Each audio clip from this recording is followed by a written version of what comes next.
Não. No meu tempo não existia esse negócio de gay, não. No meu tempo, quem se assumia, ixi, era um escândalo. Não sei que mundo virado que é esse que tá hoje, que tá todo mundo saindo do armário. E aí, gente, eu conto ou vocês contam?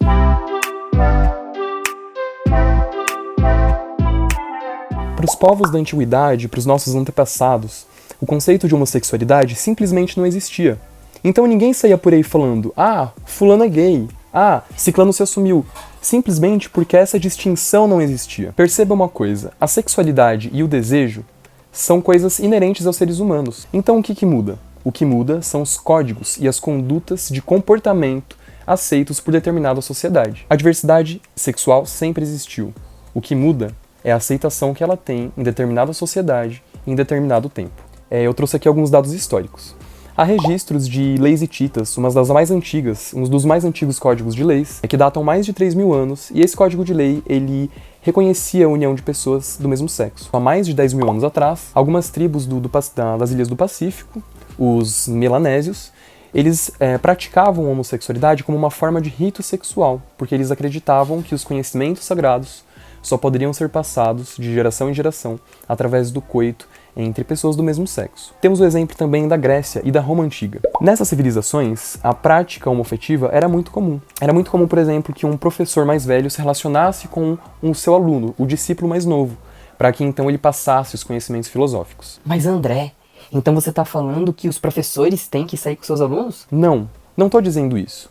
Eu estou aqui para demonstrar para vocês como as condutas morais, as condutas de comportamento se transformam ao longo do tempo. Até o século IV d.C., a ideia de que o sexo serviria apenas para a procriação era uma ideia aceita apenas entre a comunidade judaica. Quando o cristianismo ele se expande ao longo de todo o Império Romano, quando o imperador Constantino ele torna o cristianismo a religião oficial do império, a prática homoafetiva foi considerado algo antinatural. E assim permaneceu ao longo de toda a Idade Média, pelo menos na região ali da Europa Ocidental. Foi algo dado como pecado, foi algo dado como antinatural ao longo de muitos séculos.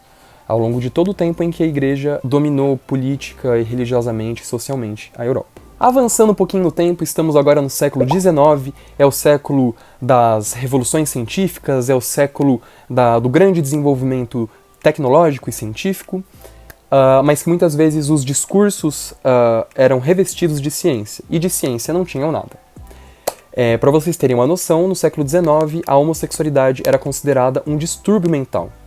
E pasmem, demorou muito, mas muito tempo para que a homossexualidade saísse da lista de doenças mentais. E olha só que coisa mais assombrosa. Ao longo do século XIX e até mesmo no início do século XX, a lobotomia, que é uma cirurgia que consiste em cortar um pedaço do cérebro de uma pessoa, foi enxergada como uma solução contra esse distúrbio mental que seria a homossexualidade. E é muito importante termos consciência que vivemos em uma sociedade que é fruto, que carrega a herança dessa sociedade ocidental, cristã, que coloca a prática homoafetiva como um pecado, tá? Isso é algo historicamente construído. A prática homoafetiva sempre existiu, a diversidade sexual sempre existiu.